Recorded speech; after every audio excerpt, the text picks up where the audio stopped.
हाँ, अब हम लोग देखेंगे यहाँ पर असमान अभिक्रिया की क्रियाविधि। असमान अभिक्रिया की क्रियाविधि कितने पदों में होती है? 2 पदों में होती है। प्रथम पद में क्या होगा? देखिए, कार्बोधनायन का बनना। ये कार्बोधनायन कैसे बनेगा? तो मैंने कहा हमारे पास जो एग्जांपल दिया है CH3Cl प्लस KOH है। इस CH3Cl और KOH में सबसे पहले अभिकर्मक हम CH3Cl को स्ट्रक्चर के रूप में लिख लिया C single bond H H H, और साथ ही साथ दाहिने हाथ पर मैंने क्या दिखा दिया है? Cl। अब यहाँ से मैंने कहा यह जो KOH है यह किस मीडियम में चल रहा है? पोलर मीडियम में चल रहा है। पोलर मीडियम में चलने की वजह से आयन में टूटेगा, तो आयन में टूटा तो हमने क्या लेकर आया? K+। यह K+ क्या करेगा? इस वाले में हाइड्रोजन लीविंग ग्रुप इसको आसानी से क्या करेगा? बाहर निकालेगा, और ये बाहर निकल के आपस में क्या कर जाएंगे? जुड़ जाएंगे। जुड़ने के बाद क्या बना दिया? KCl। तो जब KCl बना ये तो किनारे निकल गया बाय प्रोडक्ट के रूप में, लेकिन मेन क्या बना?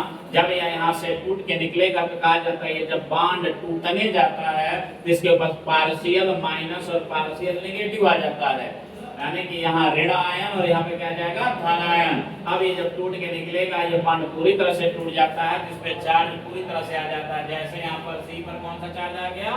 प्लस। या डेल्टा हट गया, पूरी तरह से बॉन्ड टूटा तो प्लस आ गया।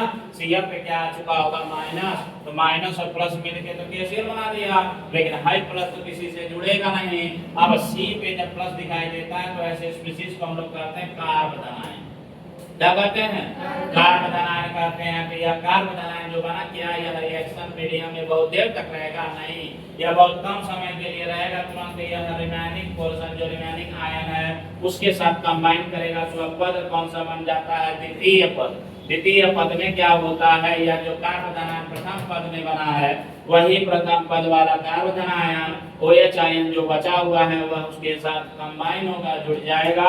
जुड़ने के बाद जो उत्पाद बनाएगा, क्या बना दिया? एक नया तरह का यौगिक बनाया जिसका नाम क्या है? मेथेनॉल है। इस तरह से हमने देखा कि असमान अभिक्रिया की क्रियाविधि कितने पदों में संपन्न हुआ या कितने पदों में पूर्ण हुआ? 2 पदों में। पहला क्या हो गया? कार्बोधनायन का बनना। दूसरा पद क्या हो गया? उत्पाद का बनना। ठीक है इतना। अब इसी के साथ यहाँ पे सबसे इंपॉर्टेंट क्वेश्चन जो ऑब्जेक्टिव सवाल जो होता है या वस्तुनिष्ठ प्रश्न होता है, इसी के आधार पर एक चीज एक्सप्लेन होने वाला है जो कि मैंने यहाँ पर बात किया हुआ है। SN1 अभिक्रिया में हैलो अल्केन की क्रियाशीलता का क्रम, यानी कि सीधा पूछ देगा हैलो अल्केन का क्रम क्या होगा SN1 अभिक्रिया में। तो आप दोनों ऑप्शन दिखाई देगा 1 2 3 और 3 2 1। लेकिन मैंने कहा जब SN1 की बात करेंगे तो आंसर आपका बनेगा 3 डिग्री 2 डिग्री 1 डिग्री। इसे समझने के लिए हमें कहाँ जाना होगा? हैलो अल्केन के वर्गीकरण में। तो मैंने कहा वर्गीकरण में जाते हैं तो हैलो अल्केन कितने प्रकार का मिलता है? 3 प्रकार का।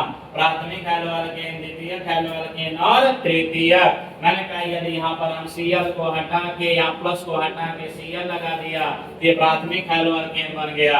यहाँ से मैंने इसको हटाया Cl लगा दिया तो द्वितीयक हैलो अल्केन बन गया। यहाँ से इसको हटा के क्या बन गया? तृतीयक हैलो अल्केन बन गया। ठीक है, तो प्राथमिक, द्वितीयक, तृतीयक। लेकिन क्या हम इसके आधार पर एक्सप्लेन कर पाएंगे हैलो अल्केन का क्रम? नहीं। इसे एक्सप्लेन करने के लिए हमें मैकेनिज्म में जाना पड़ता है। पहले स्टेप में क्या बन गया? कार्बोधनायन। तो हम यहाँ पे कार्बोधनायन बनाएंगे तो Cl को हटाएंगे तो 1 डिग्री कार्बोकेटायन, ये क्या बन गया? 2 डिग्री कार्बोकेटायन, और ये क्या बन गया?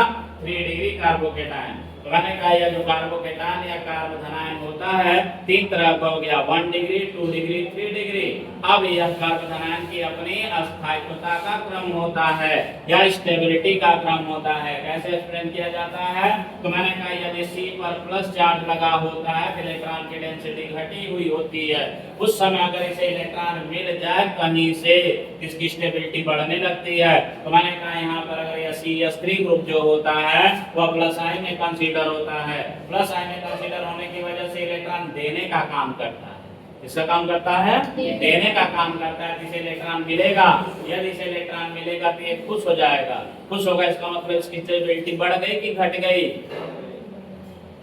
बढ़ गई। इसकी स्टेबिलिटी बढ़ गई। यहाँ एक तरफ से मिल रहा है यहाँ कितने तरफ से इलेक्ट्रॉन इसको मिल रहा है, दो तरफ से, ज्यादा खुश हो गया, ज्यादा स्टेबिलिटी हो गई। यहाँ से तीन तरफ से इलेक्ट्रॉन मिल रहा है, सबसे ज्यादा खुश हुआ, इसका मतलब सबसे ज्यादा स्टेबल हुआ।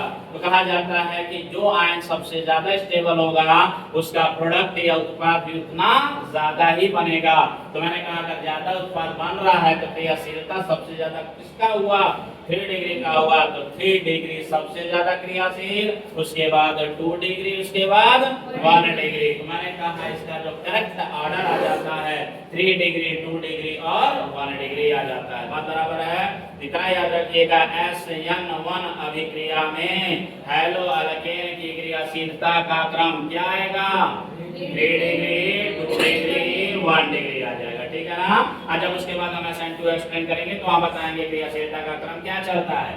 इसी के साथ एक क्वेश्चन और बड़ा इंपॉर्टेंट होता है, कभी कभी पूछ देता है कि हमारा जो SN1 अभिक्रिया है या SN2 अभिक्रिया है, इसमें कहीं रासायनिक मिश्रण बनता है। यह रासायनिक मिश्रण क्या है, कहां से आता है, तो मैंने कहा इसे एक्सप्लेन करने के लिए हमें जाना होगा किस पे, त्रिविमीय रसायन पे, थ्री स्टीरियो केमिस्ट्री पे जाना होगा, त्रिविमीय रसायन पे जाना होगा। कहने का मतलब कि जो सेकंड स्टेप पर यह जो OH अटैक कर रहा है, यह जो OH इस पे अटैक कर रहा है कार्बन आयन पर, वह कहीं से भी अटैक कर सकता है, कहीं से भी, जहां से जगह मिलेगा वहां से कर सकता है। लेकिन यह कितना चांस दिखाई दे रहा है, कितनी जगह से अटैक करता हुआ दिखाई दे रहा है, 2 जगह से। अगर यह सामने से अटैक कर रहा है जिसको हम फ्रंट अटैक बोल रहे हैं, तो फ्रंट अटैक होने पर यह जो OH आके जुड़ेगा, किधर जुड़ जाएगा, दाहिने हाथ पर।